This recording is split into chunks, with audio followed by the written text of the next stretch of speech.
Did not expect the first things out of my mouth on this Monday morning to be Northern Iowa basketball related, but wow. Ben Jacobson reportedly going to Utah State. That's the big breaking news this morning. I never thought he'd leave. I didn't either, but that's a really good job if you are going to leave and you're not going Power 4. Like that's no question. That's a team that has gone to the tournament, I think 6 of the last 7 years. They have incredible fan support. It's a city, and I've been there quite a bit. Look, I've had this Utah State pen on my desk for about a year because I used to go there quite a bit to call football games, and it's a little bit like Cedar Falls. It's very isolated, and you fly into Denver and then drive an hour and a half, 2 hours north. Other thing about them, and I remember this from when Salt Lake City, not Denver. When TJ was in the Mountain West, I remember having these conversations because I think it was Craig Smith, his old rival at South Dakota, was there, right? Wasn't Craig Smith at Utah State? I want to say. Believe so. And I remember talking to a bunch of those guys at the Mountain West tournament one year because I would go and I knew a lot of those coaches, and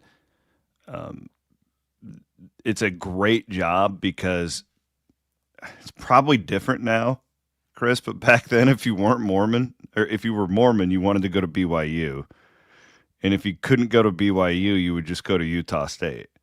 So you really didn't even have to recruit. You just had all these like really good players that were just coming there.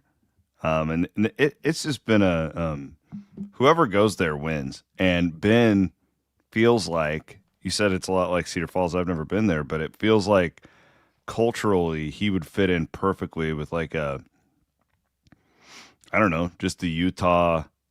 Yeah. You know, he blocked you on Twitter because of cursing. That's all you need to say. That's all you need to say. He will fit right in at Utah State, and they're headed to the Pac-12, which has become good point. I forgot about that. It's basically the new Mountain West, but the difference that the Pac-12 has in basketball is Gonzaga's in the Pac-12. So Gonzaga and San Diego State are the two kind of flagships. I'll make a bold statement here. I think this is good for Northern Iowa too. Really? Yeah, and not that moving to the next era. Yeah, I'm guessing they're going to hire Seth Tuttle. I don't know anything, but that is the obvious choice in my opinion.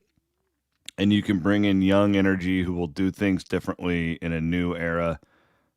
Not that Ben isn't great. We all know how great he's been. I'm not denying that. But like he's clearly like, it's time for me to move on. And I think Northern Iowa could use this to, I don't know, change things up a little Just bit. Move into the future, yeah. Because it has been pretty stagnant. Up until this year, it had been stagnant for a decade. Yeah, so there you go. Glass half full right here to start your show. All right. Well, we've got a ton to get to, obviously. We haven't had a show, the two of us, since before the Sweet 16. I mean, Iowa was still getting ready to play Nebraska. We won't go and recap that one, but a ton to get to. It's disappointing that it's all over, but we can still reminisce and then look ahead here on Two Guys here on a Monday. Welcome back to Fareway Market Madness. It's crunch time in the final freshest four, with Romaine going head-to-head against Oranges. Let us see what Frank's main squeezes. And Oranges just peeled the deal. Fresh always wins at Fareway. Nate Bargatze. It's a lot to have two dogs, because you got to open the back door and let two dogs out. Big Dumb Eyes World Tour, Casey's Center, Friday, April 24th. Tickets available at natebargatze.com. With the Iowa Lottery's new Millionaire for Life game, you could win $1 million a year for life. That could make you a My Dream Job is No Job millionaire. A front row tickets to every show millionaire. A hire a personal glam squad for you and your bestie millionaire. Yep, a little further. Or just to never run out of your favorite pickles millionaire. With Millionaire for Life from the Iowa Lottery, And these. you can change your life for life. Play today.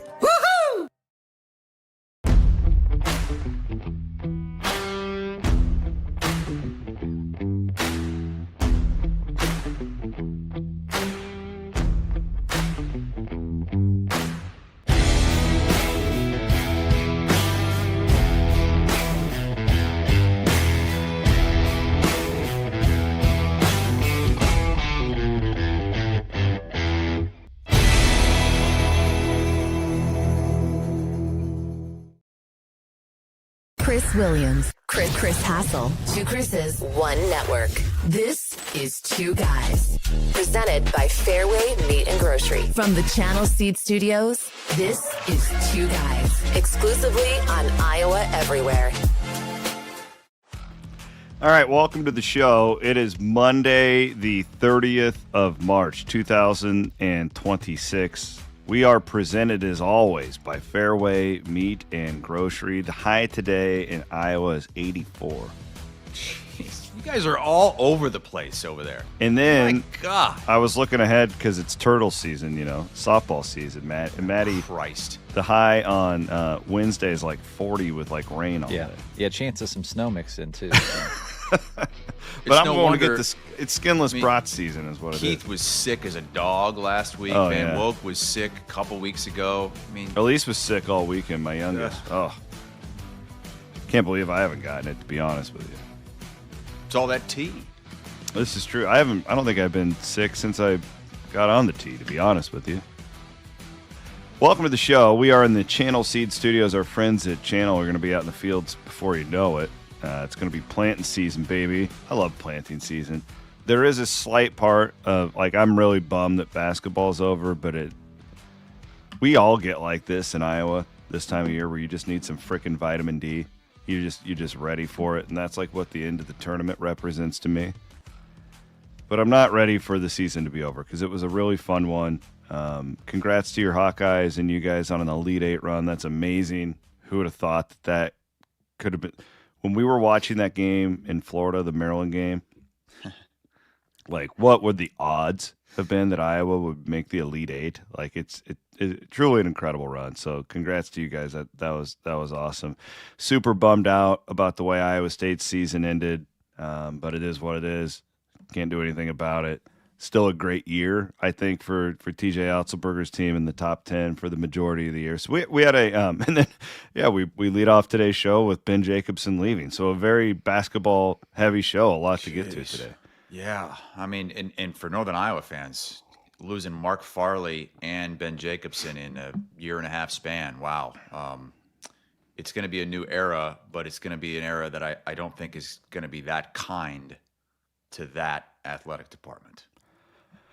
Yeah, I feel like their basketball, I don't know. I don't know enough about money over there, but I do feel like they've got at least a great tradition to lean on. I think FCS football is kind of just screwed in general, you'd almost rather be D2 at this point. It's a weird conversation that goes in depth. Certainly not one that we should spend too much time on here today. But I mean, Hassel, really the Elite Eight run, one of the more improbable sports stories, I think, that since I've been doing this in the state, really, because it's they were good this year and they overachieved this year, but they weren't it was exactly kind of what we thought Iowa would be, I think, where they won a lot of games that they were supposed to. Ben kept them in games. They lost a lot of games to these big athletic teams that they probably shouldn't have lost to, but that was the nature of their roster. But I mean, when that bracket came out and we saw Florida there, and then nobody saw this coming. So what was it like as a fan for you? I never saw anybody take Iowa to the Elite Eight. I mean, I'm sure there were some Iowa fans that did it just because that's what fans do. But God, it was quite the journey. I had them losing to Florida, and it was so much fun. But I guess before I look back on the whole thing, I kind of want to go back to that game against Illinois because they were right there. They were 7 minutes away from going to the Final Four. They had outplayed Illinois the first 30, 32 minutes of that game. They were up with 7.5 to go. They couldn't get a defensive rebound. Illinois is just, yeah, I know. Illinois is just, is so much bigger than Iowa. And it was a horrible game matchup for Alvaro Folgueras, who just isn't physical enough, and that's why he only played 9 minutes. Because he was like the hero of the tournament, Yeah. and then he just no-shows in that game. Yeah, McCollum was all over him from the start. I mean, he turned the ball over twice. He was giving up easy buckets. He missed a wide open three. Then he got his shot rejected at the rim. And I had no problem with McCollum taking him out. Now, was Isaiah Howard in there a lot more because of Fulgaris? Maybe. Did he do enough? Not on the offensive end. But, man, they were right there. I know they took a early 12-2 lead or whatever. Got off to a great start. I thought that the game really turned in that first half when Iowa was leading on some really just unfortunate, horrible calls by a bad officiating crew. And you had warned me about this crew going in. The worst. Padilla's the worst. And I was like, what's his problem? Does he call too many fouls or whatever? He makes it about himself. And yes, he called way too many fouls. And he's like, we grew up watching Eddie Hightower. Uh-huh. Do you remember when Eddie Hightower had lost his fastball?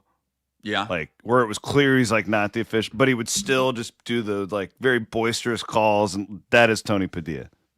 Thinks that the fans are there to watch him. Yes. And not the game. Now, I will say, I think in the second half it evened out, but in the first half, bad officials have this problem. When one team has a big lead, you lean on them a little bit to get the other team back into the game. I think that is in the subconscious of bad officials, and I think that's what happened. They missed an obvious basket interference on Illinois. Obvious. I mean, it wasn't. You could see it in live time easily. And what they should have done is blown the whistle. Because you blow the whistle, you call it, you can review it one way or the other.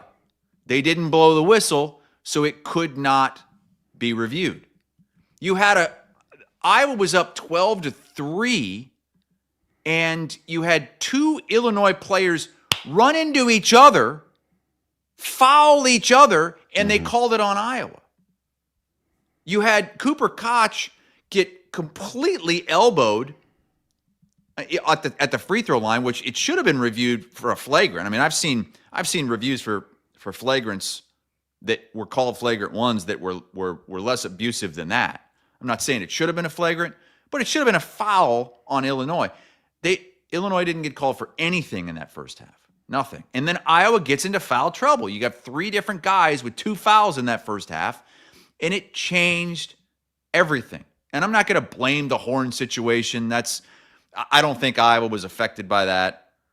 I just thought that the officials had to deal with it. Really changed the trajectory of this game, and Iowa should have been up by more if this wasn't so one-sided in the first half. But they were still right there with 7 minutes to go, going punch for punch, blow for blow with a really good Illinois team. They were there. They had the opportunity.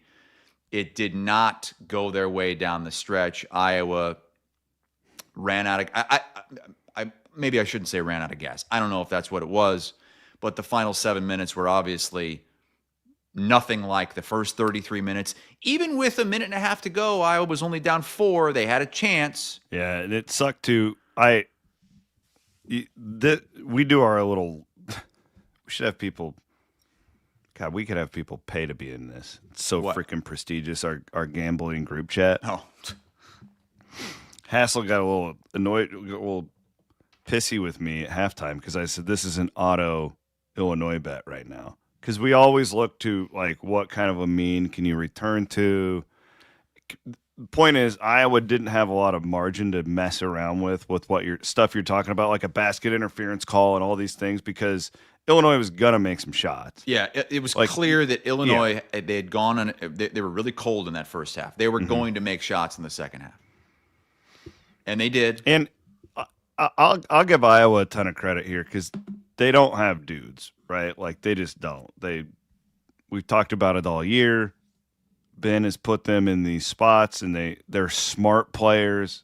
You're led by this incredible floor general who is electric, really. Even when he's missing shots, Sturts is just kind of like electric to watch out there.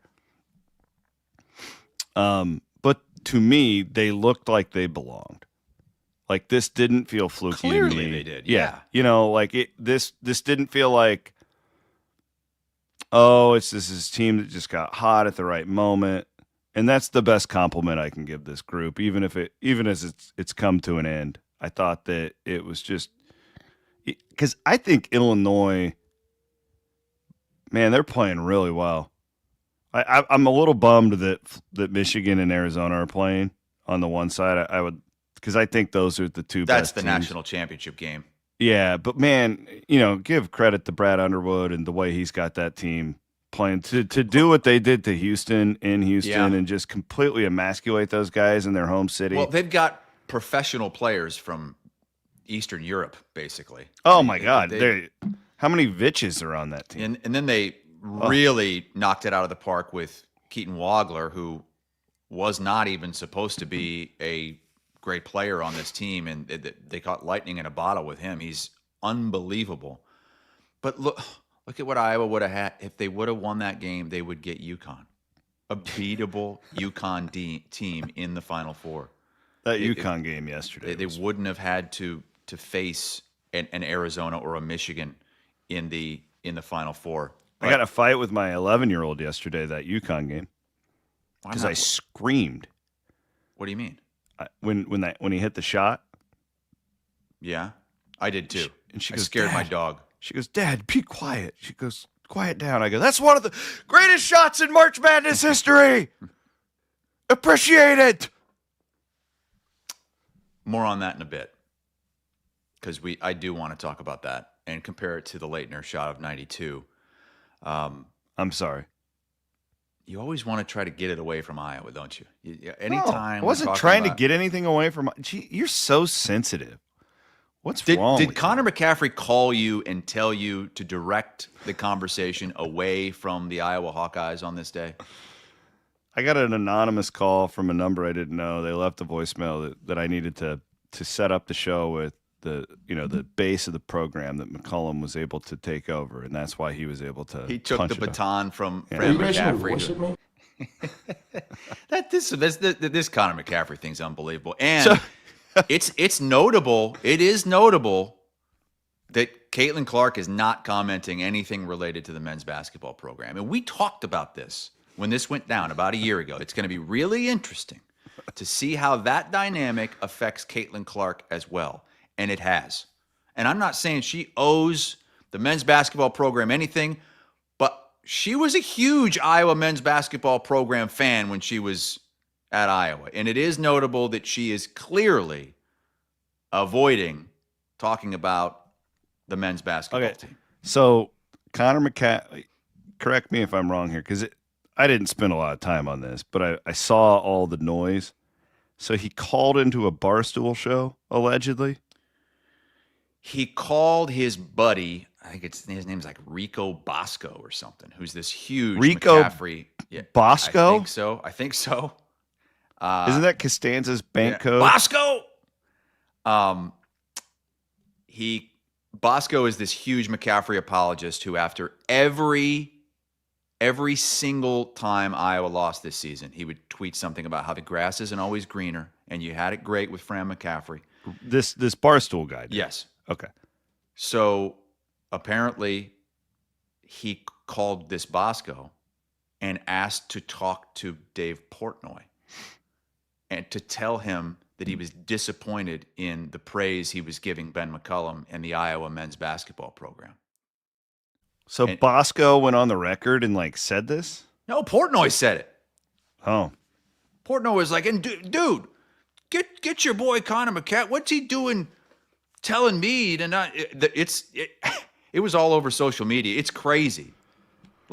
Just because Dave was praising the Iowa run and Ben McCollum, I mean, it's insane.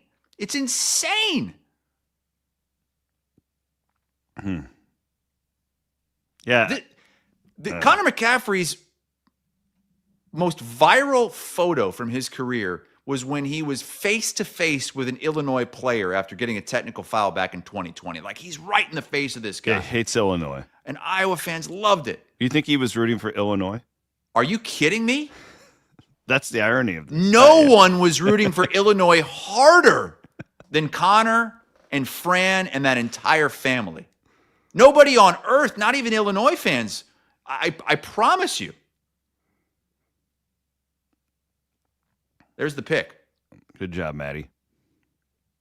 And yesterday he was on his knees begging Illinois to win that game. It's really odd behavior. He's going to be generationally wealthy because of the 15 years. Well, he already is from his dad and all the money his dad got from Iowa. Yeah, that's what I mean. Caitlin was at the at an NBA game yesterday doing stuff for NBC, and she tweeted after the UConn shot, OMG, exclamation point, exclamation. Nothing for Iowa. Like, I noticed it because I had been watching it. I noticed it many, many days ago. And then it was interesting to see as the days went on how many more people started noticing the silence from Caitlin. Mm-hmm. It's just what a weird dynamic there. What? I want to say it was the Monday after Fran got fired. I came on here and I kind of compared it just a little bit to I remember the Paul Rhodes people were really ticked off after he got fired.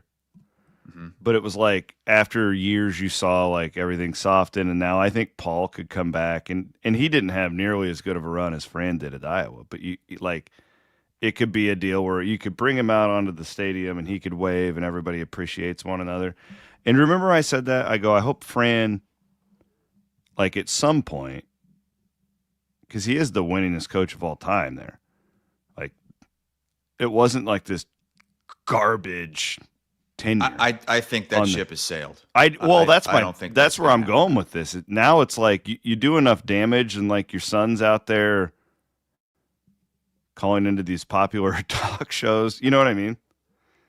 Like, it's just you're kind of getting to the point now where I don't know if you would be welcome back, and that's really sad considering how many years he spent there. I mean, the ship has sailed for Connor, no question about it. Now, Fran could... But they're connected, though. Like, you can't... Oh, I know. And you can't take back all of the tweets that Connor has posted. Yeah, and even if you deleted them, they're still there. Well... It's really sad. It didn't have to be like this. It could have just simply been hey, time has passed.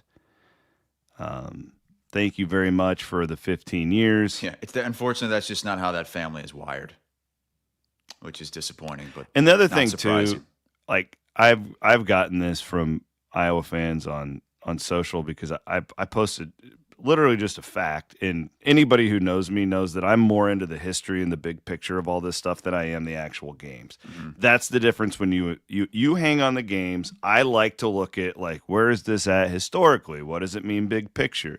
And I tweeted the other night that Ben McCollum has won more NCAA tournament games in 6 days, or like one fewer in 6 days than Fran McCaffery did in 15 years. Absolutely, I was taking a shot at McCaffery. There's no doubt. Like, I'm not denying that. But all these people, they don't understand why. There was such an underbelly of negativity for the last 15 years coming out of there, and it absolutely impacted everything. It's why McCollum's up against a lot to try and get people into that freaking place. How many dudes our age, and this includes, like former grew up, and I was explaining this to Jake Brand. He can't comprehend it. Iowa basketball in the 90s was the biggest product in our state. It was bigger than the football program because of Raycom and the TV. Believe, isn't that? Yeah. It was the number one sports property in the state of Iowa. And it completely gets to the point where we're watching Big Ten games where you have an NCAA tournament team and there's 8,000 people in the arena, right? Like, so it is what Ben did in year one And I hope that he can build on that too. It's never going to be what it was because media is so different now. Those old Raycon games with like Mac McCausland and like oh Get my the God. chips and salsa out. Those old games like I think Doctorman. I want to do a CW pod with him. Doctorman did like a piece on the Iowa how they used to have all the play-by-play guys and the Raycom and all this stuff. Their TV ratings for those Raycom games, they would be playing like UC Irvine, and millions of people are tuning into this thing. It was unbelievable back in the 90s how big of a product Iowa basketball was. So, listen, I know I'm a Cyclone, but I can also give credit where it's due. And it was a hell of a run, and what a kickstart for Ben to get this program going. Now he's got a lot of work to do in the portal, and we'll see how they do with this newfound juice that this team has helped him with. I'm going to go long, and then we can transition over to Iowa State. All right. It's time to go long with Wealth Charter Retirement Planning and Tax. Every week I get a text from Tim over at Wealth Charter about some stuff that I'm too stupid to realize on my own. It's these people who think that they're smarter than the professionals. You're not. Wealth Charter Retirement Planning and Tax, they simplify your finances all under one roof. Go ahead, buddy boy. This was just this was the best, most unexpected run I've had as a sports fan as an adult. Like I don't think it can compare to, what it was like as a kid watching the Michael Jordan Bulls win championship after championship, or those Iowa Hawkeye basketball teams of the 90s. Like this, it's different when you're a kid. But as an adult, this kind of run, and it happened over such a short period of time, and we just saw 4 just do-or-die games in a, 9-day stretch? I mean, I was basically worn out by the time that Elite Eight game started. Like, I was like, how am I going to have the energy to just cheer my ass off for 2 hours again? Because I've done it so much. Like, Iowa, the baseline was so low for this program that you're living and dying from the start. It's not like Iowa State plays a Tennessee State and you can kind of sit on your hands for the first game. No, you got Clemson in a toss-up game. You win that, you move on to Florida, and it's the biggest win that Iowa has had since the 90s, maybe even longer, because you knocked off the defending champions, the 1 seed. It's in Florida. It's with a last-second shot. And then you turn around and you play Nebraska, your biggest rival, in their biggest game in program history. And you do what you did to them in that way, coming from double digits down, having another insane moment at the end with Alvaro Folgueras dunking it to seal the deal. And it was euphoric. It was euphoria. It was like an out-of-body experience for me as a fan. Because you kind of lose something. I think most people do as a fan, because you don't cheer for teams as an adult like you did when you were a kid. It's different. I certainly don't cheer for the Bears the same way I did when I was a kid. It's not as special. Yeah, we have lives. We have and responsibilities. you get a little jaded. But this was it was just out of nowhere. And to be able to just embrace that program again. And I've heard from a lot of Iowa fans that have said the same thing. Like, it was hard to really put all your weight behind this program and your arms around this program and just love it when Fran McCaffery was leading it. But now with Ben McCollum and what he's done in year one and what the future may hold, it was such a special 9-10 day run, and I'll never forget it. Well, congrats. And that's what's cool about the tournament too, is you really never know. And that's about as close as you're going to get to Cinderella in 2026 as well. So it's just you just look at the numbers, like the number of wins in the tournament by Power 4 teams is like an ungodly number. Like it is. This tournament is exactly what we thought it was going to be, and so to get a 9 seed to make it to the Elite Eight there are a lot of people who were watching Iowa nationally because of that, and the McCollum story, and all the D2 guys, and it really could be like a Netflix doc. Like you start off at Northwest Missouri State and with Sturts, and then you end in the Elite Eight, and you're just a few plays away from. And I'm glad Bennett went out the way he did too. Like he played really well. He hadn't been playing poorly, but his box scores hadn't been great. He had been more the facilitator, that type of thing. And he was lights out. He was a superstar. He was great. All right, shout out to our friends over at the Iowa Lottery. Woo-hoo! Millionaire for Life. It's their new game. They're giving away $1 million a year to a lucky winner.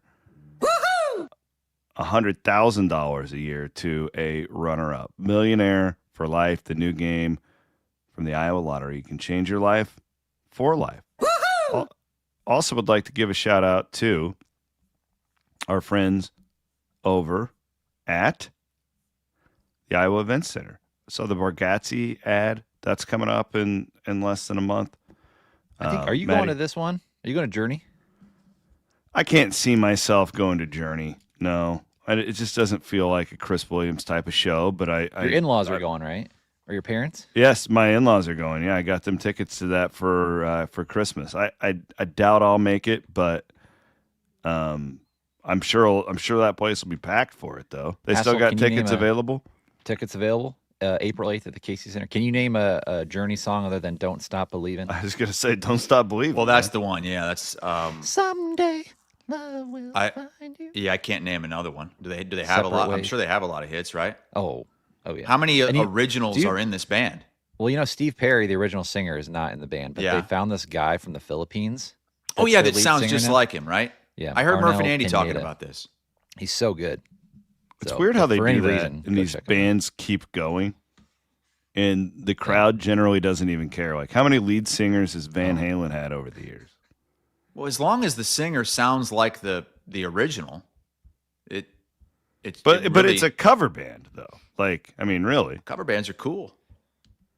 No, You got Monster Jam coming up too for the kids, so a little bit of everything coming. Monster Jam is sick. Freaking love Monster Jam. On that note, the Monster Jam folks should call up our guy Quentin over at Freedom Tire. Do you think Quentin has giant ass Monster Jam tires just like sitting around the back? Oh, I'm sure. That feels like an Altoona thing. Big ass tires, like he send them all down to Kelderman's to douche up some trucks. FreedomTire.com, Altoona, Ames, Des Moines, West Des Moines, Urbandale. Do your entire, not just tires shopping there, but do all of your service, all that good stuff. They're great supporters of what we do. Iowa State's run ends in the Sweet 16 in Chicago. Joshua Jefferson, of course, does not play. You all know that by now. I don't know. I just feel like this game was so long ago. It's hard to really analyze the game, Chris. But boy, Iowa State just didn't have the bulk. Did it make it to compete? Did it make it easier or harder to see how bad Tennessee got beat by Michigan? Well, you can attest to this. I texted you guys on Saturday, and I said I would put a lot of money on Michigan because I don't think Tennessee's that good. Mm-hmm. I don't know if it made it easier or harder. It didn't really matter, to be honest, because this was always about Iowa State to me. Joshua was such a difference maker, and they just, there were multiple times in that game where, Nate Heisey is guarding Carey. Like the switches and like it just they played really hard. The problem was Iowa State to win that game. They could play the game 10 times, and I think there'll be a little bit of luck coming around with like how the ball comes off the rim, but I don't think the rebounding thing changes much with the setting of those two teams. So like you're gonna have to hit some shocked. Tennessee wins that game more often than not when Jefferson. I think Tennessee would win 7 of them, right? And so like the ones you're going to win, you're going to have to hit 11, 12 threes. Iowa State missed a lot of open free throws. Yeah, exactly, and that would be the other thing. Jesus. So, like that's why I don't know. It became pretty apparent to me about 15 minutes to go in that game that it just didn't feel that it was just too easy for Tennessee. Mm-hmm. You know, it was too easy. You're getting offensive rebound every freaking possession. And Iowa State was kind of lucky, really, to be up early in that game because they weren't really making shots. But Tennessee at one point had like 6 offensive rebounds and no second chance points. You want to talk about returning to the mean. Like that doesn't add up well when you're Iowa State. So listen, sucks. I'm super disappointed. We had Final Four aspirations for this team, but is it possible that a week after Iowa ended their Sweet 16 curse, that we have moved into an Iowa State Elite 8 curse? Well, it's already been presented to me that this is the Larry Eustachy curse. Because it's been 26 years now. I don't know. I won't go there because I love what TJ said after the game. It was a good moment for him. I thought he was asked about. The national reporter asked him about playing without Jefferson, and they were kind of baiting him to go into excuse mode, I think. And he, he's like, no doubt, like you can't just replace a guy like that. He's right. That's why I hate, it's so overused. The next man in. Yeah, that's easier said than done. Like there's certain, you just can't replace a certain guy. Bennett Sturts goes down for Iowa. Oh God. Good luck. You can't replace him. Like when Milan went down last year for that chunk, you cannot replace that guy. It's just not, you don't have a person to do it. But Ott said, we're going to have our breakthrough. I don't know when, but we're going to. And damn, I get it. The we're cursed thing, but 5 tournaments in 5 years, 3 Sweet 16, you're off to a damn good start. And I think he's going to get extended this week. And it's an amazing start, but how could you not just be sick if you're an Iowa State fan? And because Jefferson would have made a monster difference in that game. I'm sick, but I also know that you can't control it. It's not like it. I would be more sick, I think, Chris, if you just if you had Jefferson and let's say you go 50% from the free throw line and lose to a team like Tennessee. But at least you go down swinging with your best. Yeah, absolutely. Would have loved to have seen that. I think they would have what ifs with Iowa because they had everybody. I think they would have beaten Tennessee with Jefferson. I do too. But we because also the other thing win that game without him, and we were wrong. The other thing that a lot of people don't think about, it's like the other storyline from that game is, Milan disappeared. And he's got a lot to work on in the offseason, but his life was considerably more difficult against Tennessee because Jefferson wasn't there on both sides of the ball. Because they had bigger, faster, stronger dudes on him because they didn't have to worry about anybody at the 4. And it just, it sucks. I don't even know what else to say about it. Well, now you kind of project forward, and the story yesterday was Milan declaring for the draft, which I know you knew that was coming, and everybody in the program knew that was coming, and we know that doesn't mean he is going to be an NBA player next season, and it doesn't mean he's not going to play for Iowa State. Why do you believe that when all is said and done, he's going to be back with the Cyclones? Well, because I don't think that he's going to get the feedback of it's a financial thing mainly. What do you think he would need to hear to have him stay in the draft? Top 20 pick, top 25 pick maybe, and the overwhelming projections is best case late first round, middle, worst case probably middle of the second round.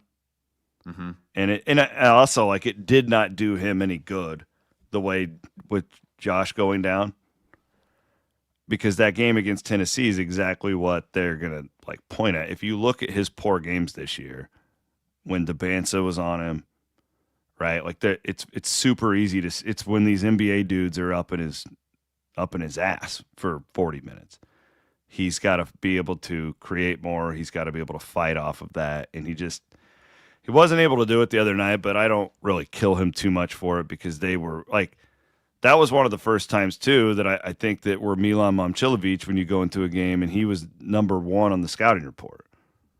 And you got a Hall of Famer like Rick Barnes who took it away from him. So he's got room to get better. And just financially, like, I don't know the specific numbers, but he'll make more money at Iowa State next year than he would if you are probably even a late first-round draft pick in the NBA. So it makes sense to come back. Won't he be number 1 on the scouting report next season Absolutely. for Iowa State? Yeah, and that's what you got to work. You got to show that you can fight through those things. Matty Van Winks has a mock draft for us. Where is he at, Matt? You just sent that to us. I just had CBS pulled up, the latest from a few days ago. They don't have him in the first round. Interesting, though, I was on ESPN's. They don't really have a mock draft that I saw, but they like rank the players they could see going in the draft, and they actually have Jefferson higher than Milan in that. So, oh, no doubt. Where is Milan at? He was around 40, I believe. Yeah, that's up here. This year specifically, 46. This is a really high-end NBA draft this year, especially the lottery picks. Isn't it one of the best like drafts in a long time as far as that goes? It is. Okay. It is. There's so many, especially the freshmen that are going to be guaranteed. You know, it's not just Peterson, Dabansa, Boozer, and Acuff. I mean, it's deep.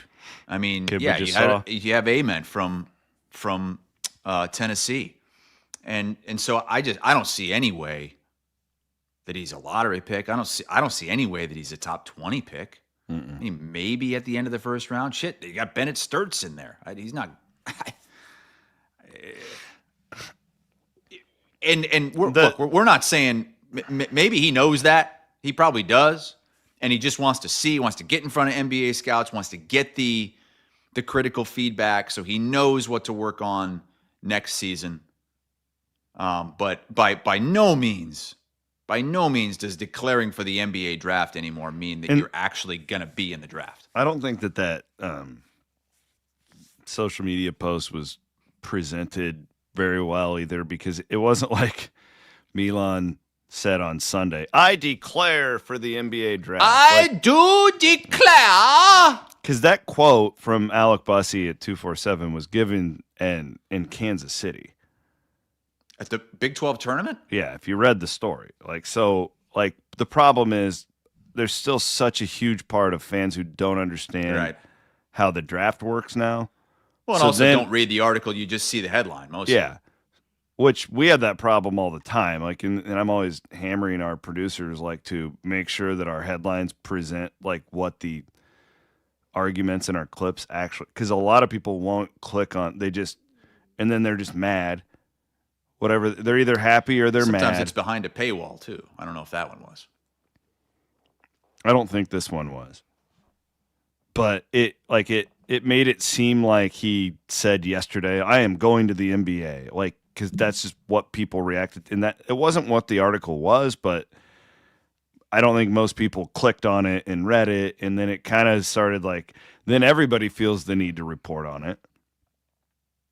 And the reality of it, this was always going to happen. He was always going to go and test the waters or whatever you call. So I really don't think it changes anything.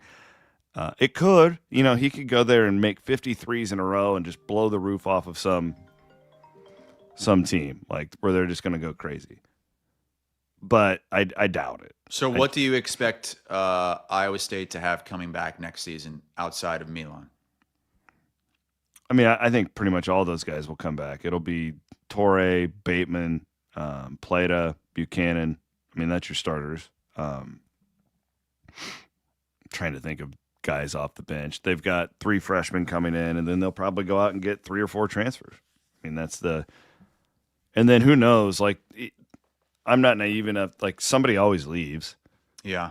That's just how it works. You're going to have 1 or 2 guys leave. And that's a good thing, too, usually. That's my question on the Iowa side. I'm doing what you do. I wonder if What do you can't give Otzelberger any credit. I wonder if Fulgaris will be back on the Iowa side. Really? Yeah. Because he doesn't. I know he's a folk hero in the tournament. He made some huge plays, but I don't know if he's a Ben McCollum guy. Like, that's not the type of player that Ben McCollum, I think, is going to be zeroing in on in the portal from here on out. And he's going to have more money, obviously. But on the Iowa State side, we're expecting a contract extension for TJ. But more importantly, what do the financials look like now? I think it's going to be okay. Not what TJ's going to make, because that doesn't really matter, and I'm sure he doesn't even care that much about that. But the financials for the program. I don't think that he would sign a big extension if the program wasn't going to be taken care of in that way. Like, I don't think he would, if he thought that he was going to have to enter a machete fight with a butter knife, I don't think he would stay. So I don't know the specifics, but it leans like it's going to be better for even better for next year than it was this year. And I think that this new president is really committed. Like, I really do.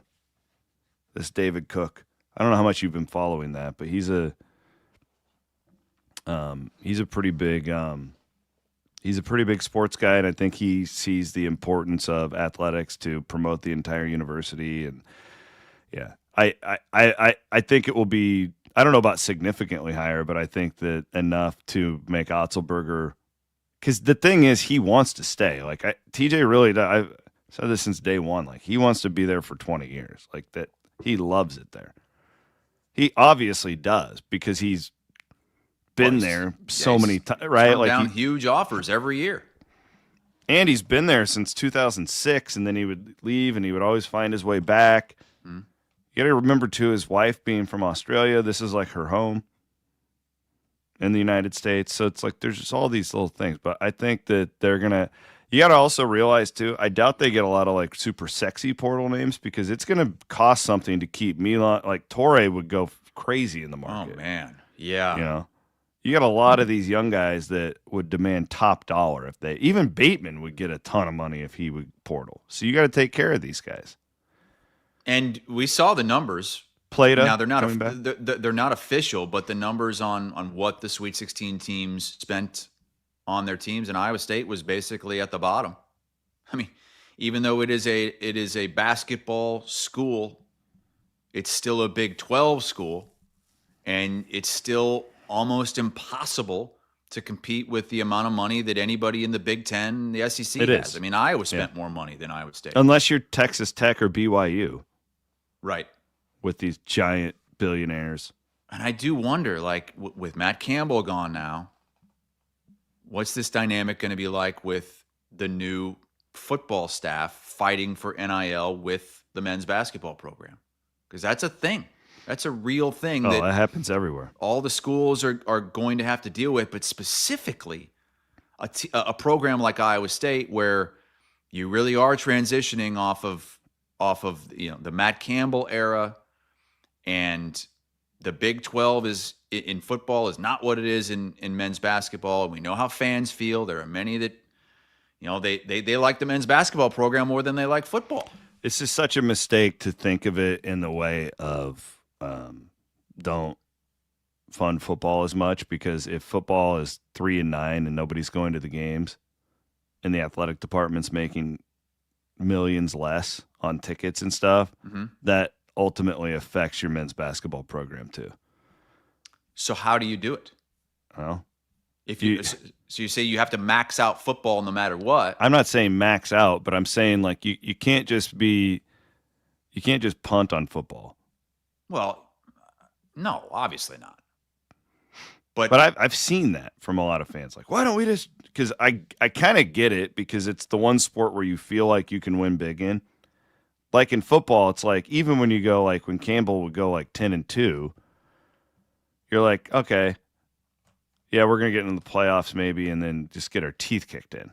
Like that's kind of how a fan views it. And where it's like basketball, it's like a week ago, or before Josh got hurt, you thought you could win the national championship. So I understand it, but like go back and watch Rick Barnes from Thursday, where he was talking about this. It was a good question. Somebody asked him about what's it like fighting for resources with a football program in a football school, and he was like, "Well, without football, we don't exist." It was really good stuff. I mean, I was going to be in that mode too. And you guys fund women's basketball more than most. I get it, but it's also they get the Big Ten money. Like they have but so you can much only, more money. The university can only give. The university, yeah. Yeah, and then it's that over the top stuff. And where's that coming from?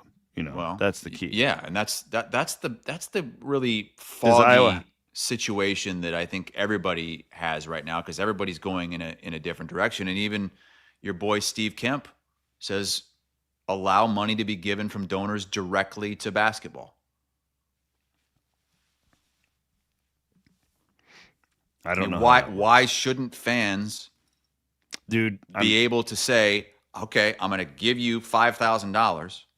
I want it to go to men's basketball. That's it. This is why they've got to be in the future just super transparent on. Because why would you give money if you have no control over where it goes? You're just putting blind trust into the administration to do what's best. People aren't going to be as willing to give you money. Correct. And I think Iowa has, Beth Getz at Iowa has done a better job with that than Jamie Pollard has at Iowa State. Like Rock points out, Flight Funds is the Iowa one. You can choose to where you want to donate. What is that? What is a flight fund? That's their new NIL. It's like the swarm, basically. So Iowa State has that. It's the We Will Fund. It's through their foundation. Yeah, but that goes to the whole pot. Right. Yeah. I think Flight says you can choose where to donate. And Iowa went on a big spree, a social media spree after their Sweet 16 win, just kind of basically saying, hey, fans, show us some love here. Give us, the old Bloom method. Yeah. But fans have to, why would I give my money to just the athletic department where Jamie Pollard or Beth Getz can decide, well, I'm going to use it for this. I'm going to use it for that. I'm going to use it. I want to decide where it's going. I want to get to a world where the casual fans in section in the 200 level are not being asked to do this after. Well, no. But if you want to, there's enough money in college athletics for these people to figure it out. For what people to figure it out? The people in charge. Well, yeah, but we're past that point now. No, what I'm saying is we got to get to the point where these athletic departments aren't reliant on it's not gonna begging happen. Fans for money on Twitter after games. I know. I wish it wasn't like that either, but it's not ending anytime soon. Well, we're not there yet. There's a major financial problem in this entire industry. They spend too much. Mm-hmm. There's plenty of money, but they spend too much, and it's not what sucks. It's not really the people in charge now. It's like this started in the late 80s, and then it's just ramped up. And we had great press conferences in Chicago. Dusty May made awesome comments on this. TJ didn't really get asked about it, but Oates with some good stuff. Just about how it's gotten to this point, unfortunately, and then and now everybody's left to pick up the mess. But some departments are in way better. Like Iowa State, for instance, has, openly used NIL money from fans to help get them to their revenue sharing max. Mm-hmm. Like most schools, like at Iowa, they're handling the rev share max themselves. Well, it's because they have a lot more money. Exactly. Yeah, the Big Ten. Yeah. But Iowa State hasn't been able to do that yet. And it's a different might world. Not be able to because they're in financial hell. And what's going on with the Pollard and Light District? I don't know the update on that. I think it's Sci still Town. going. Is that just stalled completely? Is anything going on there anymore? Yeah, they're building. Yeah, the clinic. What are they building? What are you talking about? It's completely on schedule. Come to Ames. A lot of construction. It looks pretty cool, actually. You think that thing is going to open on schedule? And there's going to be real, like it's going to be full of businesses and all. I don't know, but it's opening. Like the still clinic, I think, is it. supposed to open 2027, and then it's going to be. I mean, it was going to be a long bit, process. but, yeah. Like the whole thing is. Yeah. I find it very hard to believe that thing is going to open on schedule and just be stacked full of businesses. I find that hard to believe. We'll see. I don't know about the timing of it, but I know that every time I'm there, there's like something new. It's moving in the right direction, at least. Let's we got to get rolling here. We are way behind. Triple B, Kelderman Manufacturing. Bigger, better, bolder. Built by Kelderman Manufacturing. I'll start. I'm going to go Nate Heisey. I feel like he kind of got lost in the shuffle with Joshua Jefferson and Taman Lipsey with their historic careers for Iowa State. You talk about a guy who stepped up when his team needed him the most. Down the stretch, I mean, he was the best player on the floor, I think, for Iowa State in that game. That's against Tennessee. Problem. Yeah. I mean, he can't be your number one offense, but he had I think behind the scenes, probably a way bigger career than what any box score would indicate. Just doing glue guy stuff. Well, remember how it started? He was a liability that the first half of that first season. Yep. He wasn't doing anything. That's a hard guy to replace. You know, we're going to talk about portal guys and all this stuff in the coming weeks, but you ask Mark Pope. I've said this on Cyclone. Mark Pope would pay a couple $1 million for a guy like Nate Heisey at Kentucky. They didn't have anyone on the floor who would do the things that Nate Heisey would do. So I just want on both ends of the floor too. I just wanted to recognize him. Hell of an end to his career. Yeah, he was great. Completely turned things around. He's going to be remembered by Iowa State fans for a long time. I'm just going to go with St. Ben McCollum. I mean, I don't know how many times I've been on here telling you that he's a genius, and you just laugh at me. He just led Iowa to the Elite Eight. To the Elite Eight in year one with a Valley roster. With Bennett Sturts and a bunch of Valley players. That he did that. In year one? Cooper Koch is not a Valley player. Well, he's a freshman. He's really good. Cooper Koch was the only player that had a high major offer. I saw that. That's crazy. Of any player on this team coming out of high school. But he exceeded even my insane expectations. Like in no way did I expect this I thought at one point during the season that they could get to the Sweet 16. If the matchups favored them. But shit, if you would have told me they'd play Florida in the second round with that roster and those guys, hell no. And he did it. And then he went toe-to-toe with Illinois, too. I mean, they were 7 minutes away from the Final Four. I mean, that guy, he's a genius. Maddie, what are you going with? If you were watching Duke and UConn, you're always going to remember where you were when Braylon Mullins hit the shot. What a finish. What was Duke doing with all of those crazy passes? Hold on to the ball. Hold on to the ball and get fouled. Was it 10 seconds on the nose that they had left on the shot? Or on the, I saw the game clock? a good mock-up of a movie poster on X that was it was Kate Hudson and John Shire, How to Lose a Game in 10 Seconds. Oh, God. My gosh. Yeah, so many people are comparing this to the Christian Laettner shot in 92, Duke against Kentucky. Yeah.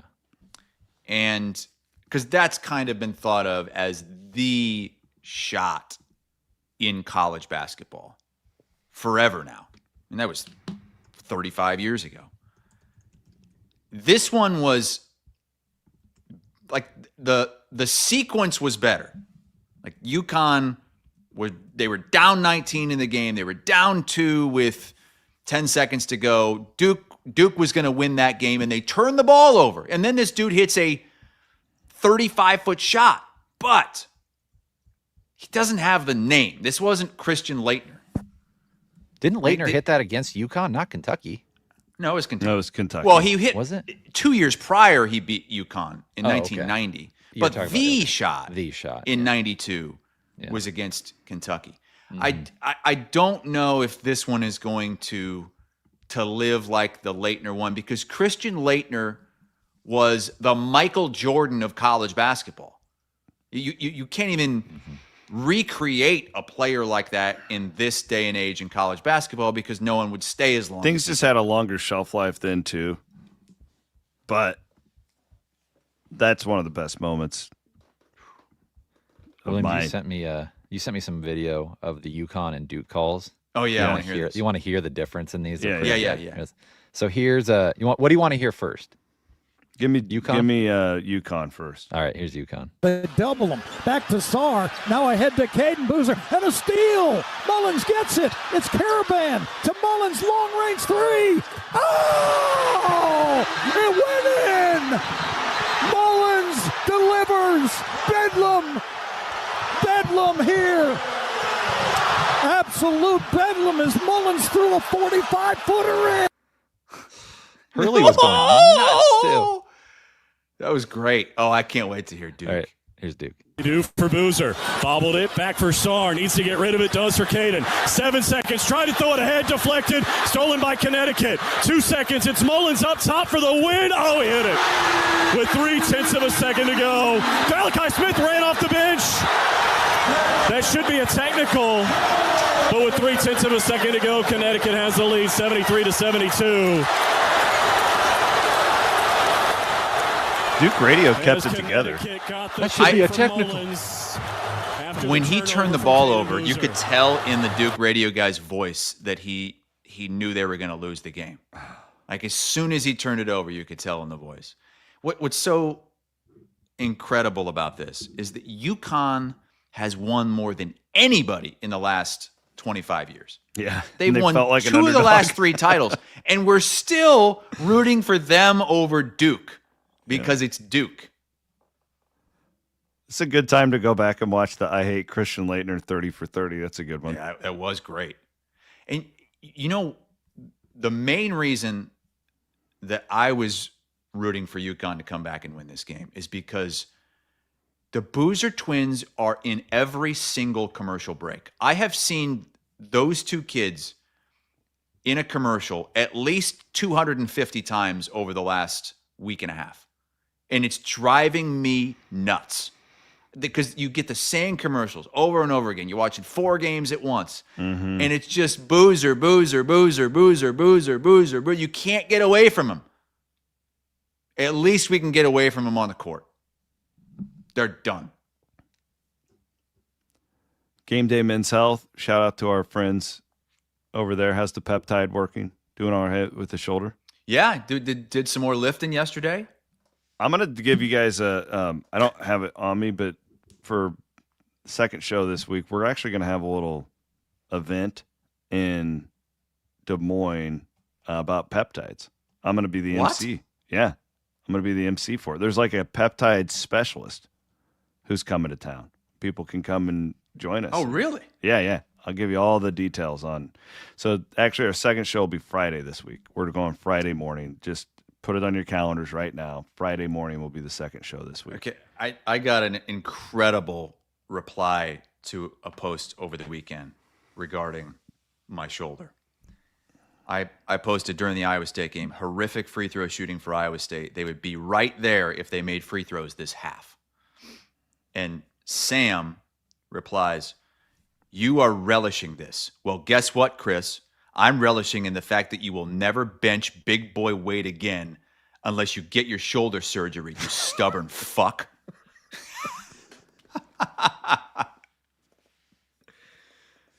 God, people can be such assholes on Twitter during games when their team is like, oh my God, incredible how mean people can be. How about this one? This is my favorite of all time. In reply to my Fulgaris game-clinching dunk live stream, somebody says, quote tweets it and says, "Man boys like this doom a culture. He's on record last week supporting library trans porn. This week he's filming himself worship his god. See the problem?" I didn't realize I was on record supporting trans library porn. What? I thought you did get your shoulder fixed. Wasn't this you? Ooh. Woo! You dumb, stubborn fuck. Man, people are sensitive. You know, Ben McCollum said it best. He got all sensitive over there. This has been my theme of the last week. I've said this to you a million times. Not everybody has to comment on everything all the time. If you can train yourself to just not have to comment on, it is a sickness in our society where something, I gotta comment. I have to give my opinion. Oh, well, it's hard to say that this is weighing me down because I kind of get I get some kicks out of some of these, but a lot of it is just insane. Like, there were people responding to this library trans porn thing, thinking that I actually did come out.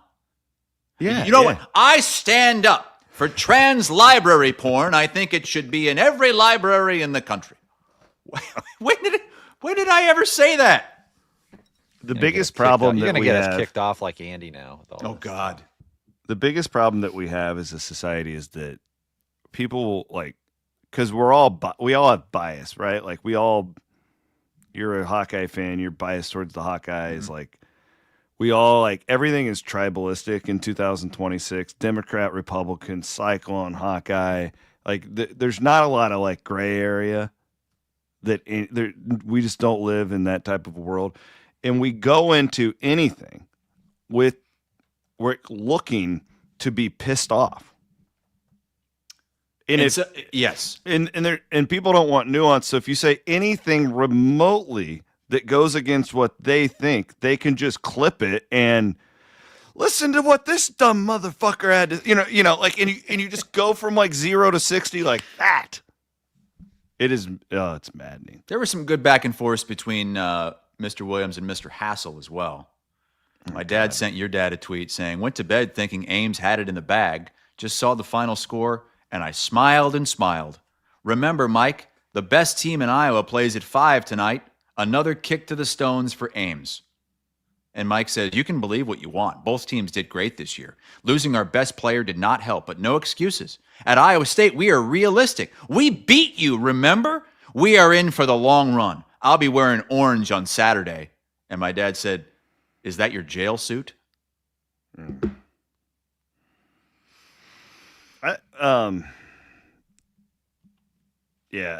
I could go off on this for hours. The other thing that's difficult about us, in what we do, and it's a blessing because the audience feels like they know us, but the inappropriate nature of things people will say to you is incredible because they feel like we're their buddy.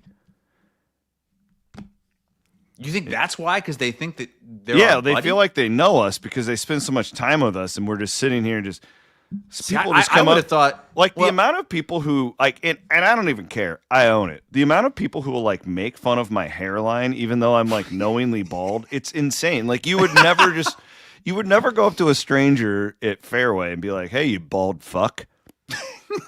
You know what I mean? It's crazy. It's just insane the way that society acts towards. But then there's the exact opposite, and it's the people that they don't feel like they know you. They feel like there's this because they have this barrier of social media that they can just throw whatever they want over the fence, and because nothing's ever going to come back to them, and it's a lot of burner accounts and all that. But I did get a kick out of a few of those, and the Iowa State fan that just ramped up, so upset that I called out the free throw shooting. But it's true, and every other Iowa State fan was thinking the same damn thing. Who was calling the game like that? I haven't watched it back yet, but I heard I watched it back, but I didn't watch it back with the volume and stuff. But they were talking like how atrocious they're a bad free throw shooting team. Literally every statistic would lead you to believe that they're one of the worst in the country at this. Were you blasting Jay Billis on ESPN the night when he picked Iowa State to go to the Final Four, and then he said, but free throw shooting could do this team in? Yeah. And were you telling him to go to hell? And free throw shooting didn't cost them the game. They would have lost that game anyway. Correct. But it certainly didn't help. Well, that's what's weighing me down. All you assholes yelling at Hassel. No, I'm just kidding. The end of the season's what's weighing us down from Siouxland scales. That we did. It's over, man. It's over. I mean, we start this journey in late August with football, and we go all the way through to basically April, and now we just have to quit cold turkey. Well, we got the Final Four next week, and that'll be great. Good games. But our teams aren't in it. Yeah, I know. This is that event I was telling you about. April the 23rd, Talons of Tuscany. The Talons of Tuscany. An evening of wellness and longevity with Game Day Men's Health. I'm going to be the MC. Wow. It's a lot of responsibility. Yeah, You got to bring Hassel on the FaceTime to give a testimonial. Yeah, my wife couldn't believe it. We were in the pool on Saturday, and she went, and she has a tough time reaching the top of the umbrella to get the cover off because it's so high. Usually I do that. And I said, what do you do? She had like a step stool out there. I was like, what are you doing? I'll do that. She's like, I didn't think you could because your shoulder. And I was like, no, I can look at it. She's like, well, I didn't know you could raise your arm all the way above your head.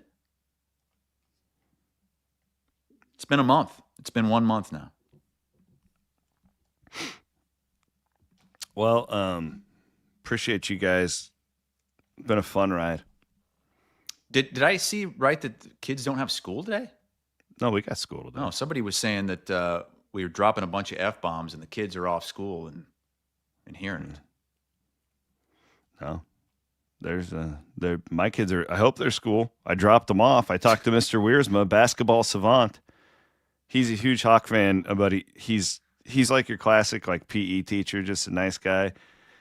And he always lets my kid out, and he goes, our teams, we just don't have enough dudes, do we? I'm like, it's pretty good analysis for the weekend. Yeah, I mean, up against that. Yeah, it's pretty good analysis. All right. Well, now that it's over, it just ends so fast. Glass of Prairie Fire. That's what I'd like to do tonight. Burn down the season. Tastes like a hot tamale. Our friends down at Iowa Distilling and Cumming. I'm going to have a book event down there here in the next couple months. I'll let you guys know, but that'll be fun to go down there and enjoy a night with my friends down at Iowa Distilling. They also bring you happy hour every week on Iowa Everywhere. Oh, by the way, we're going to do a Friday show this week. Yes. Correct? Yeah, I already said that. You did? Yeah. When? I don't know, 5-10 minutes ago. I'm sorry, I missed. And like normally, here's the deal. Did you give the time? Did you say the time we're going to do? I didn't say the time. Well, there you go. I would never call out my host on that because I don't like making my hosts look bad because there's got to be trust. But you just, if I did that to you, you would have yelled at me, right? You would have raised your voice with me. But I would have given the time. 9 o'clock? 9 Central? Well, whatever. You're the big 9 TV Central. guy. That's what we decided on, right? Okay, yeah. 9 Central. We're moving the show for you, not me. Big TV guy. All right, 9 Central on Friday. Boy, what's going to happen between now and Friday? The portal won't open yet. Portal opens a week from tomorrow. Portal opens on a week from Tuesday. Week from Tuesday, okay. But shit. Everybody knows where they're going. This Ben isn't Jacobson, as fun as it was 3 years ago. I know, but like we woke up today to this Ben Jacobson news. I mean, that was stunning. I would guess Seth Tuttle gets that job. I don't know anything, but that's an easy hire if I'm Northern Iowa. Former player, young guy, ton of energy. Maybe by Friday we hear about Bill Self. Like what is he gonna do? What's he waiting for? Like he's got to decide. I would guess he comes back at this point. At this point, yeah. Yeah. He'd be leaving his program in a much more difficult position if he does retire now. All right. Appreciate y'all. Maddie Van Winkle does a great job of producing. We are presented by Fareway Meat and Grocery in the Channel Seed Studio. Later.